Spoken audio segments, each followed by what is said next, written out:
So here's a look at what Boston is right now. We're supposed to get another 12 to 18 inches in the next 24 hours. We're at the Weston. This is what used to be a staircase, but we stopped shoveling it because we've had to do it every couple hours. There's all the snowbanks that are between the sidewalk and the roads. The snowbank has got to be 8 feet tall. So you can see how big it is.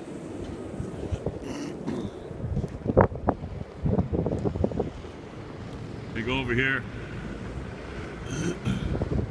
The mailbox, pretty useless right now. More snow, all the equipment's on the road. There's a bus stop. So they dug out this little area for the bus. Got a little plow, tractors, another tractor, more snow.